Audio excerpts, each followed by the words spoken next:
watching the Spotlight. I am your host, Brother Dan Goodwin, coming to you tonight on this full moon, I believe, of Passover over there in Israel. And tonight we're not going to discuss that, but it is an important day biblically. And 8:15 p.m. Central Standard Time on Monday, April 22nd. And these are exciting days. I don't know why I got a 1 on my screen. Is Facebook on? I hope it is. I don't know. Maybe not. YouTube is here. I don't know if Facebook came on or not. I really do not. Oh, here we go. Oh, it goes to 1. I don't know. This is one of them nights. This is the second time. YouTube messed up the first time. Now Facebook's messed up. I don't know what it is. Is this a satanic day for Satan or whatever to attack us? I don't know. Let me try it again. 3, 2, 1. It stops right there. I do not know what's going on. Let me go here. Let me make sure the internet's on. All right, who's on Facebook and it's working? Somebody said that it's working. It's showing that it's not on my end, but we'll go with it. If you guys say it's working, I'll go with you. But I'm not convinced that it is. It goes 3, 2, 1, and the 1 stays there. I do not know if it's on or not. I have my doubts here. Who's on YouTube says that my Facebook is working? Somebody said that it was working. Where'd you go? I don't think it is. But regardless, let's go. If all it gets to YouTube, that's fine. We're on YouTube Live here. This is 8:17 p.m. April 22nd, Passover. The full moon. I can see it out the window there. And these are strange times that we are living in. And all right, real briefly tonight, the question is this: why all the fuss over the Ukraine? Why are sitting congressmen and senators, why are they willing to lose their job, to be voted out of Congress, to be censored, to be hated, why are they willing to stick up for Ukraine in spite of the overwhelming percentage of people that want us out of there and quit sending money there and to end that thing? Have you wondered about this? What is the love affair with Ukraine that's got these people, I mean, just going crazy? What is it?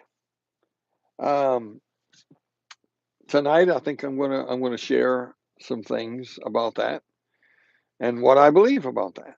I don't know anything firsthand. I don't know anything that I could prove in a court of law, but I'm going to give you some of my insights tonight about it, and you do with it as you will. And I'm still messing with this stupid thing. I don't know why I should ignore it. I have no idea why I can't get it to go. Nope, nothing. So I wrote down a few things. First of all, I want to say a couple things about Ukraine. Number one, Ukraine is the 3rd or the 4th most corrupt nation in the world. The 3rd or 4th most corrupt nation in the world. They claim that Russia is just a little better than them at number 7.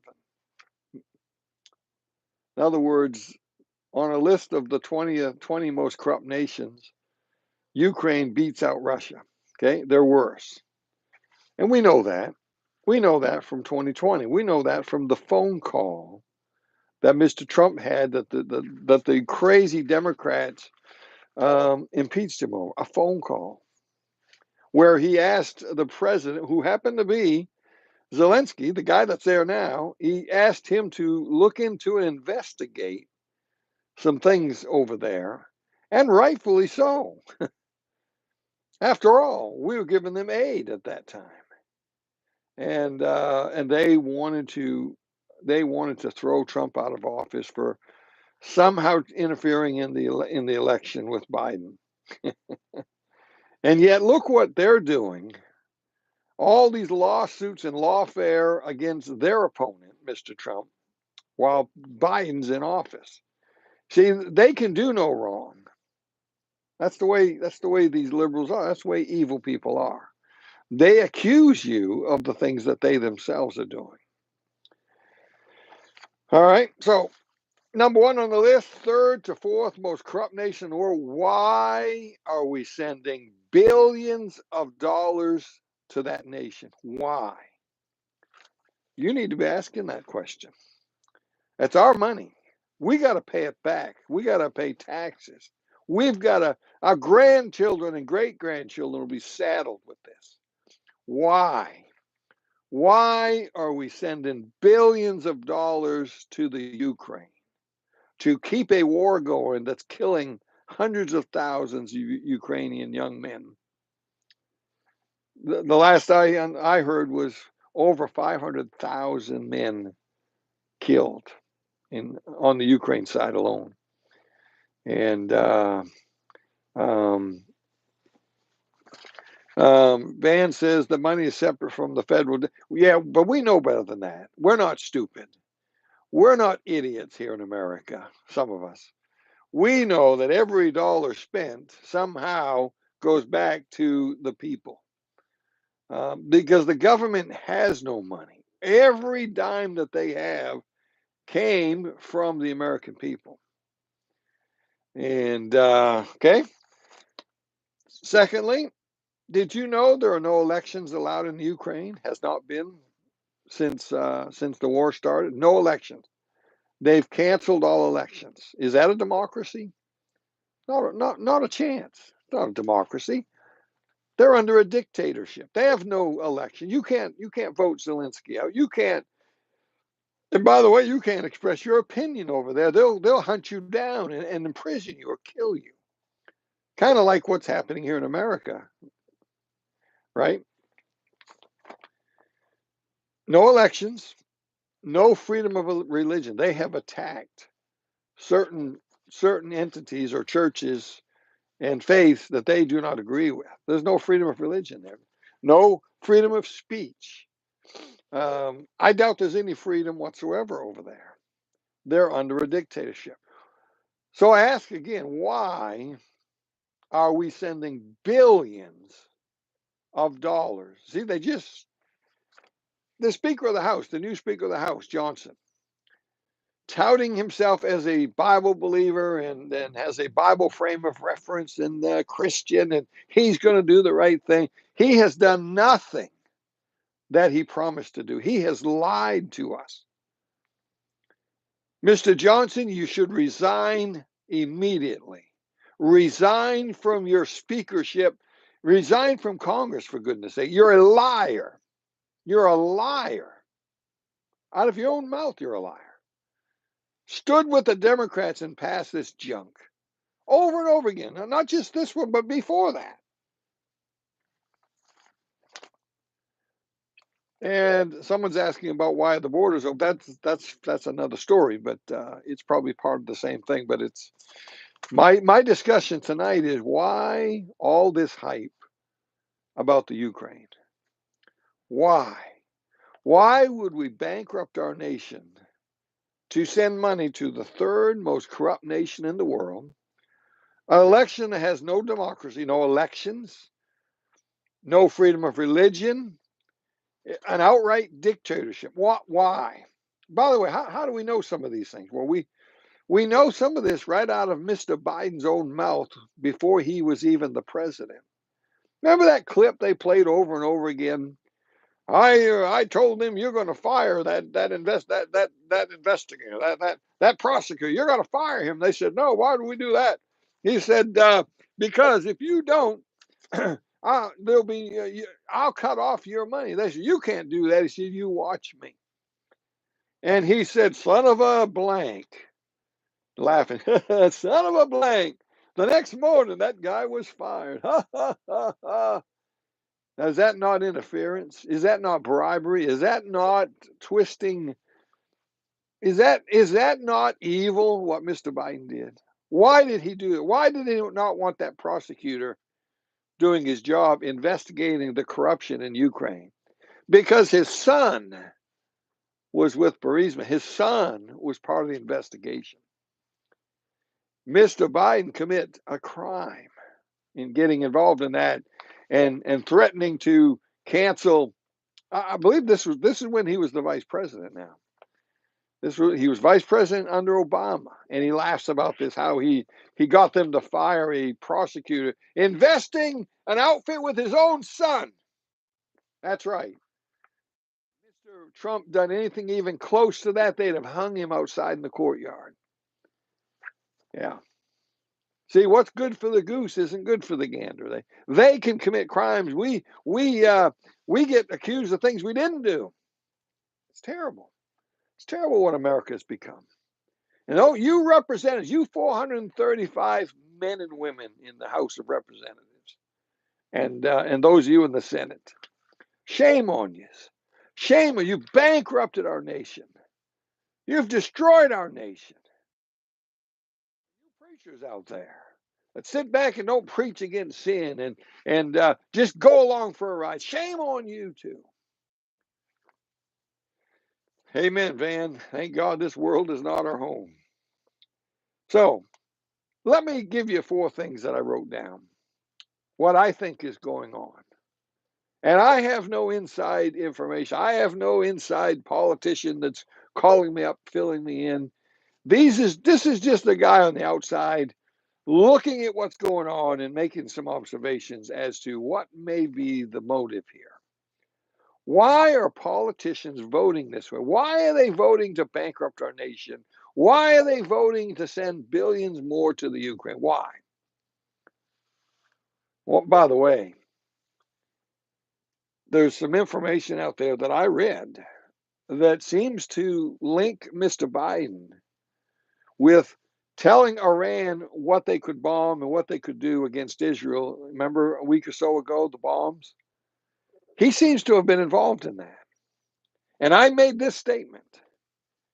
Is it possible that he encouraged that so that he could tie more aid to Israel with a Ukraine aid package? Why? Because they were balking at the Ukraine money. He was having trouble getting more money for Ukraine. So all of a sudden, Israel gets 200 missiles thrown at them, and they need more aid. And so they tie Ukraine money with the Israeli money. Who's going to vote against that, huh?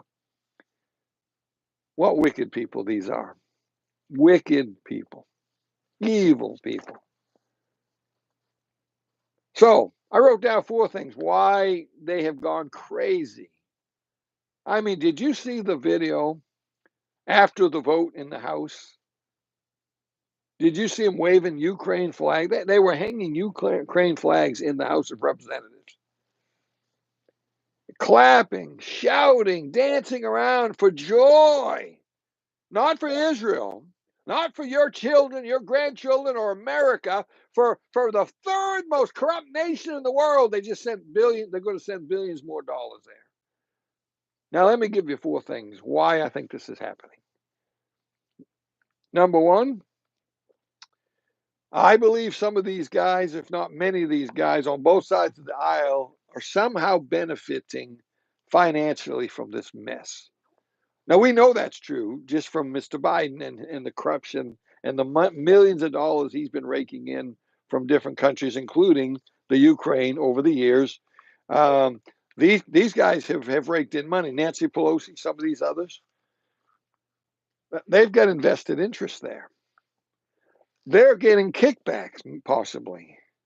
Now, I don't know these things. I'm just throwing this out there. Is it possible that some of our politicians, or many of our politicians, have an invested interest or somehow getting financial kickbacks from their decisions to vote for money for the Ukraine?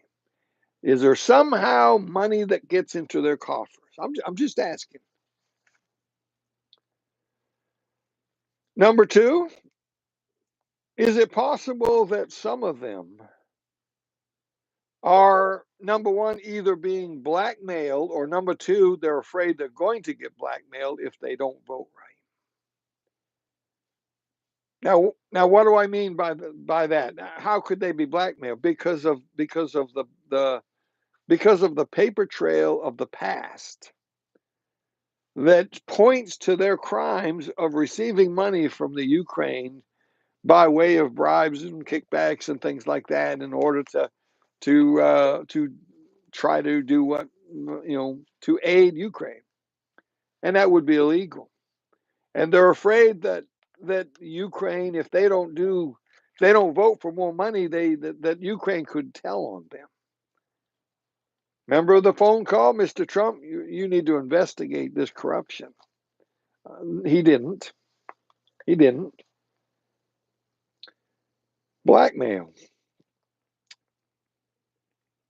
is. I got another scenario. Is it just because they hate America and they love Ukraine more than they love America?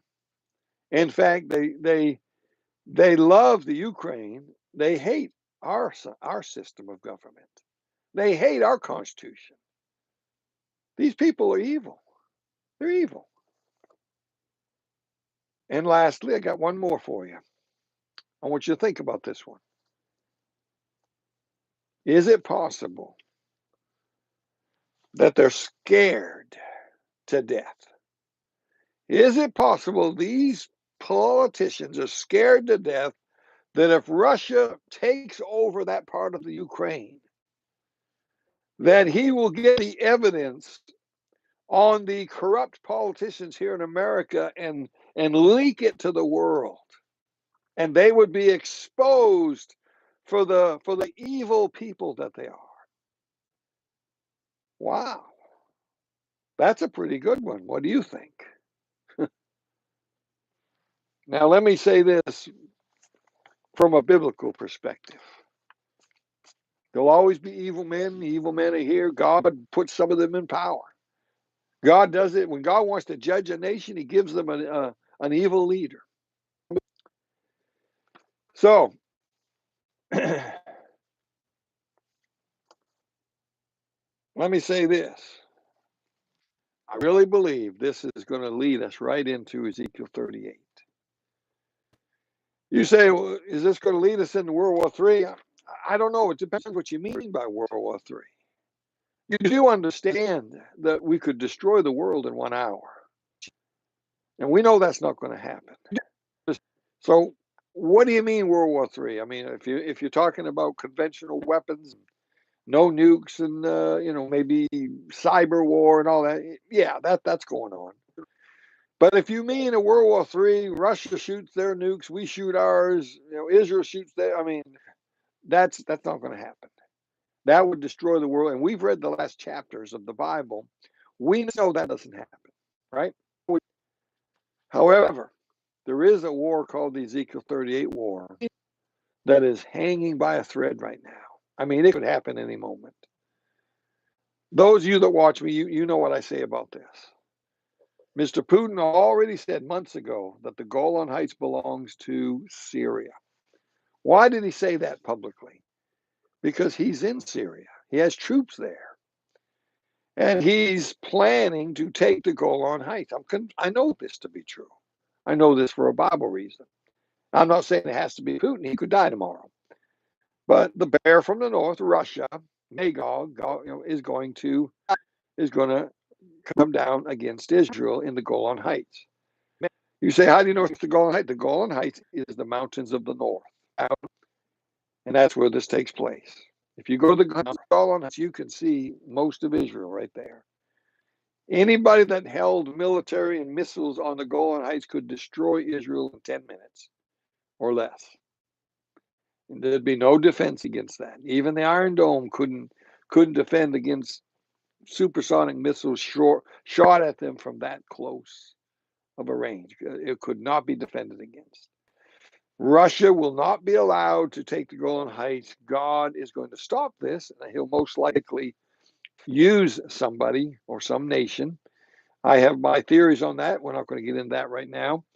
But I believe it's right on the brink. I believe the rapture is right very close to this event, if not the same day. I've got reasons for that. I'm not going to share them tonight. I have some good reasons for that. And some of you have heard me discuss some of these things.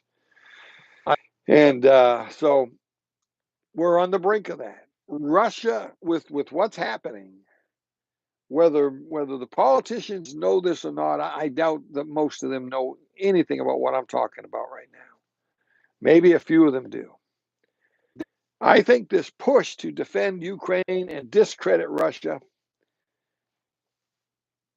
is going to push them to take the next step, not shoot nukes at America, go to the Golan Heights and go after Israel.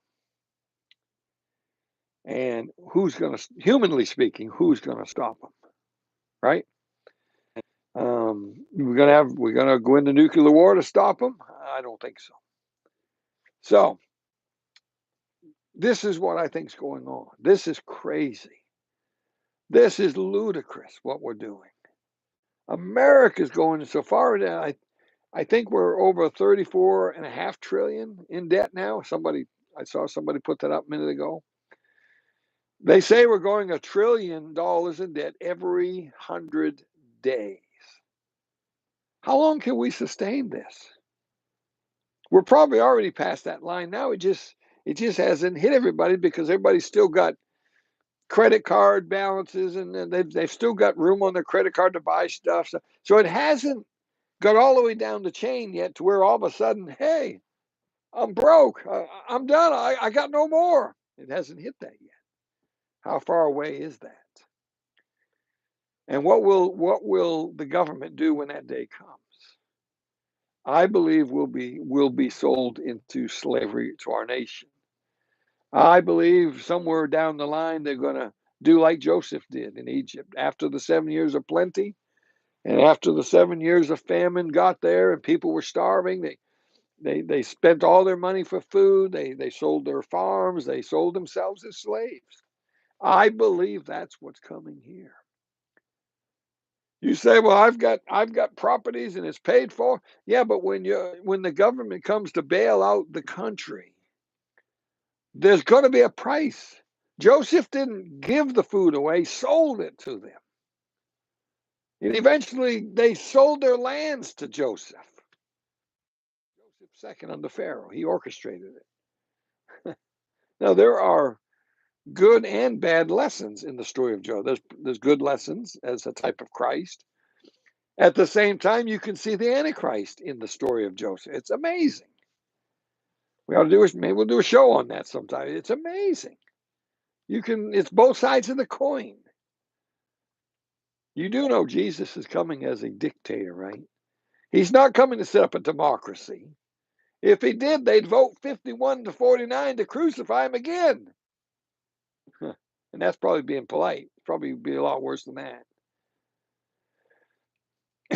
I personally believe that Jesus will come in the clouds when the battle of the Ezekiel 30 war ends in the mountains. I believe a whole bunch of things happen pretty much the same time there. But that's not my story tonight. I'm simply asking a question tonight. Why would your congressman throw his constituents under the bus, allow himself to be badmouthed by all the right-wing pundits out there, allow himself to be mocked and thrown under the bus for supporting the Ukraine and spending us into bankruptcy? Why would he do that? Unless he's got a very powerful motive for that. I just gave you 3 or 4 things here that could be the motive behind your congressman and your senators' desire to continue to support and protect Ukraine. That war needed to have ended months and months and months ago, before all these men died. You do understand much of the Ukraine down there is Russian speaking. They're Russians. Do you understand what started this? I said this I said this way back before the war even started. I was telling you this because Kamala Harris and others were talking about the Ukraine joining NATO. And Russia immediately said, oh, no, not on our watch, not on our border. And by the way, they were right about that, 100% right about that. Just as right as we were to not let Russia have Cuba and put missiles there. Russia is not going to allow NATO to have missiles on its border. I promise you, they will not allow it. We forced them. We promoted that. We pushed that war upon Ukraine. America did that. We got no business being involved in Ukraine. None. Absolutely none. The only business we got up there is to try to be peacekeeper, try to end that thing peacefully, and try to negotiate some sort of a war-ending deal there. Everyone is saying, "Oh, Russia plans on taking Poland and is going to march across Europe." That's a lie. That's a lie. There's no evidence is being shown to the American people that says any such thing. That is a lie. Don't believe it. Do not believe that. So that's what's up. This is madness. But on the other hand, this is the prophetic train going down a hill, headed towards a destination called Ezekiel 38, and Christ coming in the clouds to take the saints out of here. The train is going full speed down the hill. There's probably no stopping it. And I say, even so, Lord, come quickly. I'm ready to get out of here. Now, if we got more time, I'm going to serve God. I want to keep doing what we're doing, and hopefully figure out why Facebook ain't working tonight. But let me hit that one more time. I don't know what's wrong with it. It goes 3, 2, 1, and it stays right there. It doesn't.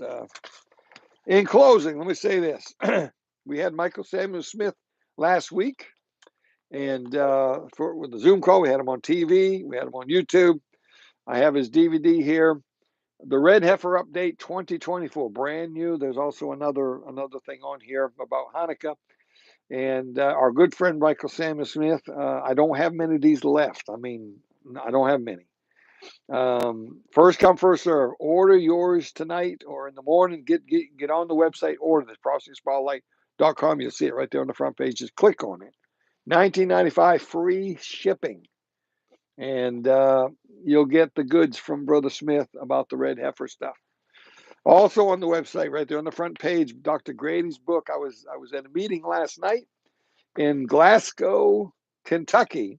I drove an hour and 40 minutes, my wife and I, just to hear Brother Grady preach an hour-long message, and well worth it. He's a tremendous, very interesting guy to listen to. This little book, it's actually 60 pages if you don't count the John and Romans in the back there. 65 pages. This is written to lost people. What must I do to be saved? William P. Grady. The cover is the Acts 16 scene where the earthquake happens, the jails are open, the jailer comes in, there he is right there. What must I do to be saved? And Paul tells him, believe on the Lord Jesus Christ and thou shalt be saved. We gotta, and I have limited copies. We're on a third case of these, and we got Dr. Grady coming on this Friday. I did a Zoom call with him. The whole 28-minute program is Dr. Grady talking about his new book. You're gonna wanna get this. I suggest you order the 5-book package for $50, free shipping, and send these to your lost loved ones. Now, don't hand them out to a stranger unless you got money. It's expensive, too expensive to be a gospel tract. This is designed for people family, friends, people that that you think trust you, and you think they'd be interested in knowing how to get to heaven. Get this in their hand. Powerful, powerful. I read every bit of it. Awesome book. Tremendous tool to use in these last days to try to reach your loved ones.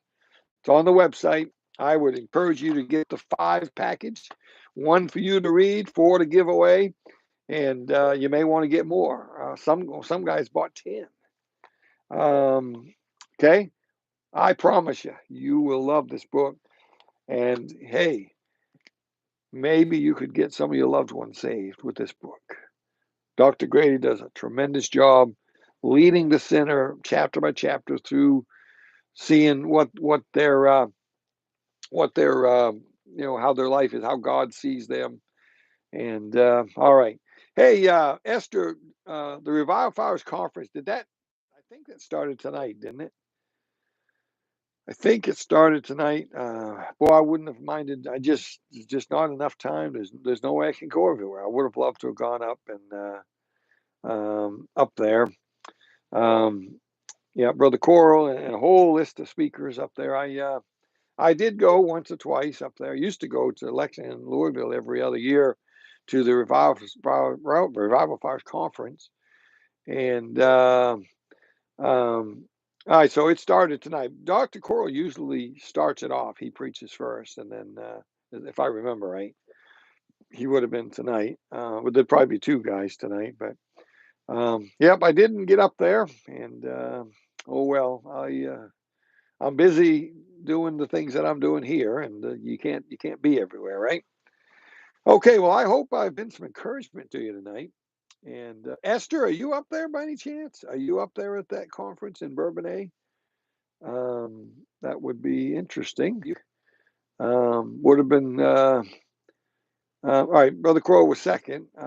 Okay, and that may be the way it always is. I think he's the final. I don't know. I can't remember. But anyway, anybody listening in that's up there? All right, Brother Gomez preached first. Okay. All right, Esther says no. I'm not. Anybody listening? Anybody up there at that conference? Anyway, I think is it being live streamed? Can you watch it live stream? I'll have to check that out. And all right. Well, again, I apologize for Facebook. I don't know. I have no idea what's going on. But we did get the YouTube going here. We just got back from a trip at 12:30 this morning. Okay. And okay, well, God bless everyone. Keep your keep stay in the Word of God. Stay right with God. Stay close to Jesus. Get your family saved. Time is running out. I promise you, time is running out. I don't know how much time we got. I don't know when the rapture is. I've got some guesses, but I don't know. I don't know if we got a month or a year, 2 years. I don't know. But I know we're getting very close to the sounding of that trumpet. And we got just moments at the end of the church age as the clock ticks down. Let's do all we can to get our loved ones into heaven, okay? And friends and other people. Let's preach. Let's get people saved. Let's get our family especially. And all right, God bless everybody. Keep your eyes on them skies.